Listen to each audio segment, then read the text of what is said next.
The internet is a wild place. I mean, just look at it. But have you ever stopped to think about how the internet actually works? Because if you use the internet, which you probably do if you're watching this video right now, then it's kind of important that you know how the internet works. So here's a funny educational on how the internet works. The largest and most important thing to understand about the internet is that it isn't actually one thing. The internet is an adjective describing a whole bunch of different networks that are all separate but work together. These networks can be huge, like the World Wide Web, or much smaller like the network inside your house. Technically, anything that uses wired or wireless networking uses the internet. But most people use the term to describe the World Wide Web, or WWW, which itself is only a small part of the larger internet.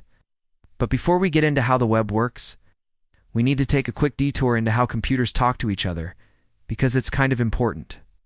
Imagine you in a big warehouse with 1 million other people, and you need to send a message to someone across the room. It would be pretty difficult if everyone just shouted all the time, right? So instead, people use a public address system. Okay, could everyone please be quiet while I talk? Then they state their message, and only those who need to hear it listen. Then everyone else can go back to whatever they were doing until the next person wants to talk. The internet works in a very similar way. Every device connected to it has an IP address, which is basically the device's location in the internet's vast address system. To send data, the sender figures out the IP address of the recipient, then sends a message to the nearest router. The router checks the message's address and either passes it along to the next router or hands it off directly to the recipient if they reach close enough. Routers are like the postal service of the internet, making sure that messages get to where they need to go. Now that you know how computers talk to each other, let's see how that applies to the web. Imagine you want to visit a website, like, I don't know, funny or something. You type the URL into your browser, but your computer doesn't actually know what the website looks like until it gets there. Instead, your computer first asks a special computer called a DNS server for the site's IP address. Think of the DNS server as a phone book that maps website names to IP addresses. Once your computer has the site's IP address, it can figure out how to get there. Next, your computer opens a connection to the site and asks for the HTML file that makes up the page you requested. The web server hosting the site sends the file to your computer, which then renders the page in your browser. This process happens over a connection called a TCP/IP socket, which is just a fancy way of saying that the web server and your computer are talking to each other through a port. Kind of like how a waiter will take your order from your table in a restaurant and then pass it along to the kitchen. In this case, the kitchen is the web server, which is handling requests for many more websites than just our fun example here. Now that your computer has the HTML file, it can show the page in your browser.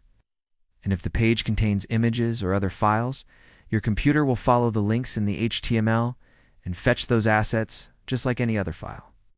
And that's how you load a single web page. But there are billions of web pages out there. So how does your computer keep track of them all? Well, every time you open a web page, your computer stores a copy of the page's HTML in a special area called the cache. The cache is basically your computer's memory of the web. When you ask to see a page that you've seen before, your computer can just retrieve the cached version instead of fetching it again from the web server.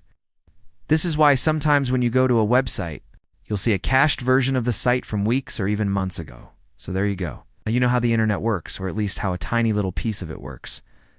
We didn't even get into things like fiber optic cables, satellites, and wireless access points, which are all cool and important, but honestly make the internet a lot less magical. Think about it.